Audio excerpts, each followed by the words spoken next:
Hello friends! Today I'm making chicken stew and biscuits. For the stew, I start with the gravy or sauce or whatever you want to call it. First, I make a roux. A roux is simply adding flour to melted butter, then adding the liquid. I don't think I've ever had a lumpy gravy or sauce when using this method. Once the flour is mixed in, I add a cup of cream. Normally I would use milk, which is what the recipe calls for, but I had some cream that had started turning sour, so I wanted to use it up. After the cream has been whisked in and it's thickened a bit, I added a can of cream of mushroom soup. The recipe calls for cream of chicken soup, but I haven't bought any yet.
Now that the sauce is done, it's time to get the veggies ready.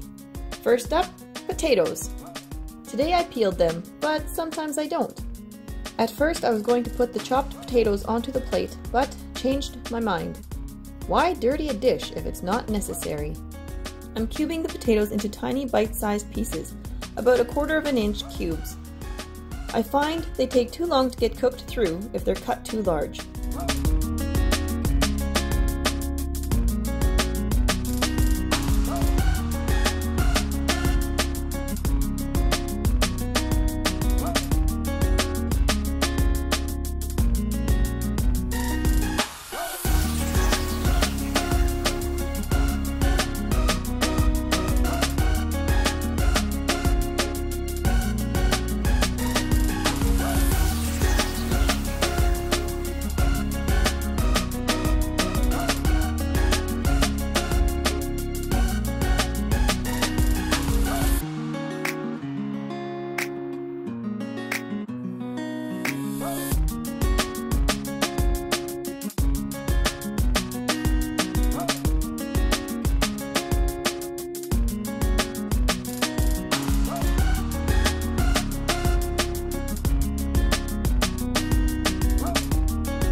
Here I have chicken that I had baked and chopped earlier in the week. I hadn't tossed it in the freezer yet because I knew I'd be making this stew, but now the rest of the chicken can go into the freezer for another meal.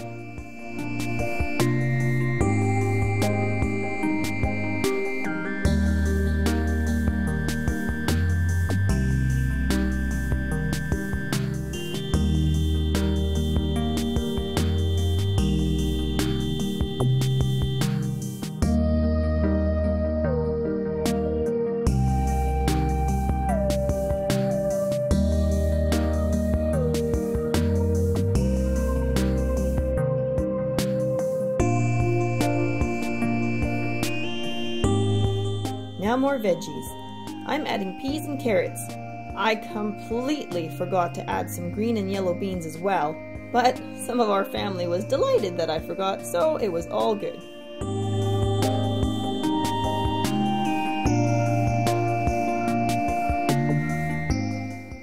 Give it a mix and then into a casserole dish to bake.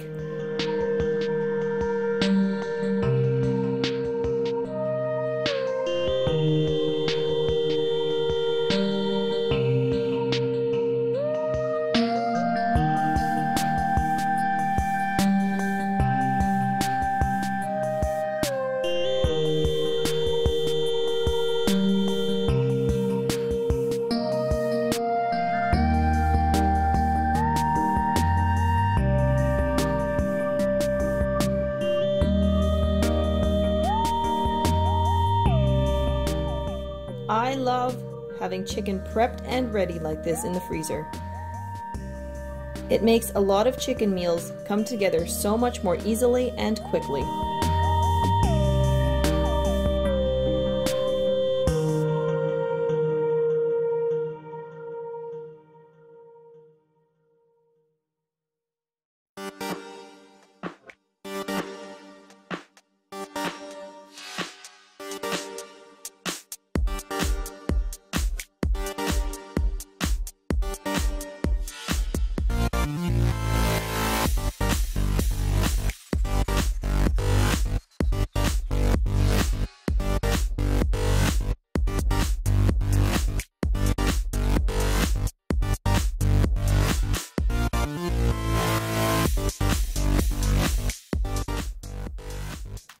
And what would a cook and clean with me be without the cleanup? It's gotta happen.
The stew has baked for an hour at 350 Fahrenheit, and I know it's not done yet, but that's how I remind myself that it's time for the next step. I'm now ready to start the biscuits. By setting the timer this way, I can go back to my computer or cleaning the house or weeding the garden, which then I would set the timer on my phone and take it with me.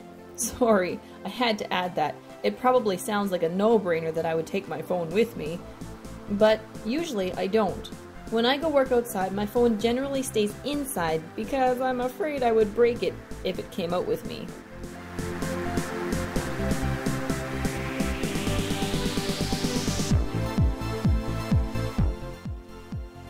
These biscuits are really easy and super soft and flaky. We refer to them as schneetje, which are baking powder biscuits. A simple mixture of flour, baking powder, salt, lard, and milk. As I mentioned earlier, I had some cream that was just beginning to sour, so I used that in place of the milk. Some people use butter in place of the lard.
I've slowed this down for you so you can see more clearly what I'm doing. You can shape the biscuits however you like. Some people roll the dough out and cut out shapes with cookie cutters or a cup, or cut it into squares. Some people prefer thicker biscuits and would not flatten them like I have. One time, after I rolled the dough into the log, I just cut pieces off to my desired thickness and baked them like that. It gave the biscuits an interesting appearance, but wasn't great for the butter. Because the dough is so light and flaky, it kind of looks like a sponge on the cut edges, so the butter soaked in and ran through all the holes, dripping out from the underside. It was quite messy.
Give it a stir, check the potatoes, and nope, not quite done yet, so it can bake a little longer.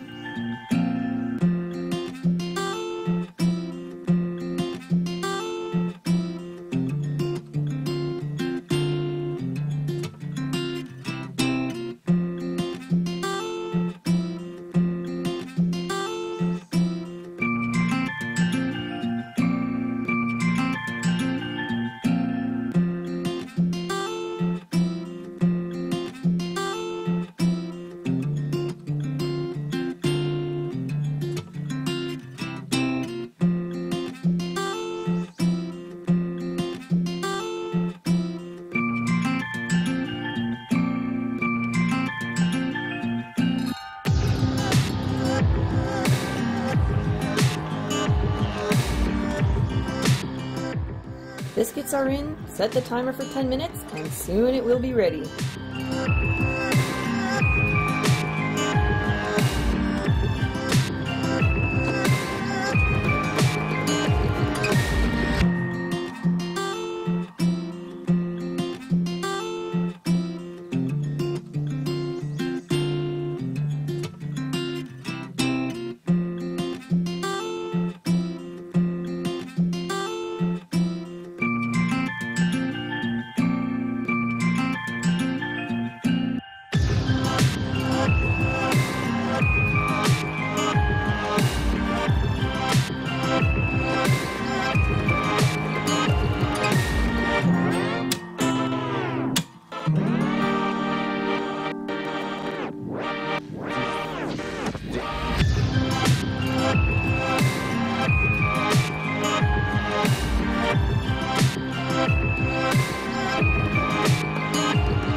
The biscuit was so hot that the butter was melting onto the knife. Thanks for stopping by. Please give this video a thumbs up, subscribe, hit the bell so you're notified when we post videos, and I hope you've been inspired with another idea of what to put on your plate. Bye!